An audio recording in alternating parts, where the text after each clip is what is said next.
sinampahan na ng patong-patong na reklamo ang motoristang nanakit at nanutok ng baril kamakailan sa Valenzuela City. Bagamat wala pang lead kung nasaan ang suspect, kailangan nitong humarap sa korte para ipaliwanag ang kanyang panig.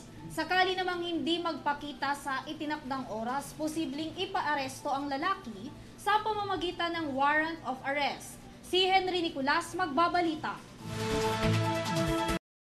Grave threat at alarming scandal ang isinampang kaso laban sa motoristang nanakit at nagkasa ng baril sa isang road rage incident noong August 19 sa Valenzuela City.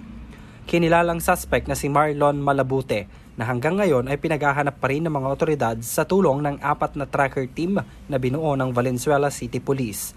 Humarap rin sa media ang nakagitgitan nitong taxi driver na kinilalang si Henry Ong, residente ng Valenzuela City.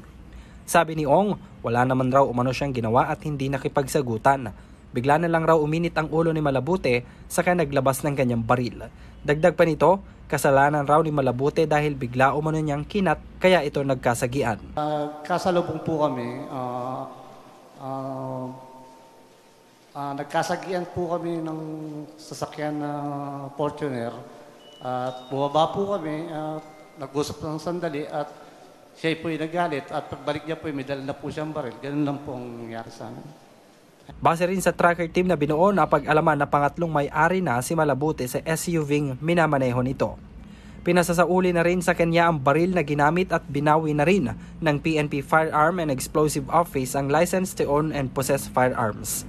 On the part of the police, nung nakausap natin yung uncle, sinabihan natin na, yung kapatid and the uncle, na kausapin niya yung suspect na isuko yung firearms tapos mag-report sa San Iris Police Station. Other than that, this morning, we filed already the case at doon na siya sa prosecutor's office magpaliwanag.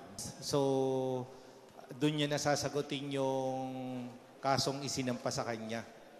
Ngayon, pag hindi siya magpakita doon, may issuehan siya ng warrant subject for police operations.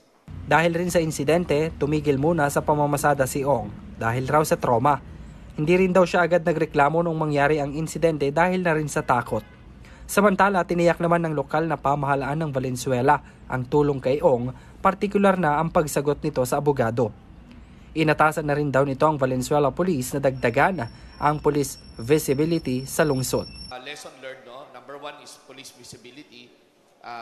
Masabi ko namang hindi naman nagkulang po ang ating VCPD sa police visibility in that area kasi madalas po ako in that area, no?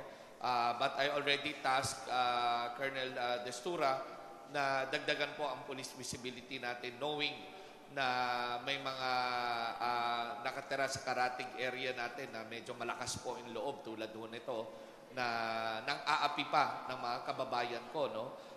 Hinihikayat rin ni Valenzuela City Mayor Wes Gatchalian ang kanyang mga kababayan na huwag matakot magsumbong sa kanila sakaling makaranas ng kahit anong uri ng pang-aabuso.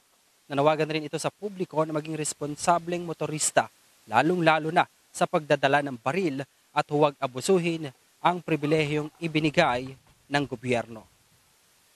Para sa EuroTV News, ako si Henry V. Nicolas, sumasaludo sa bawat Pilipino.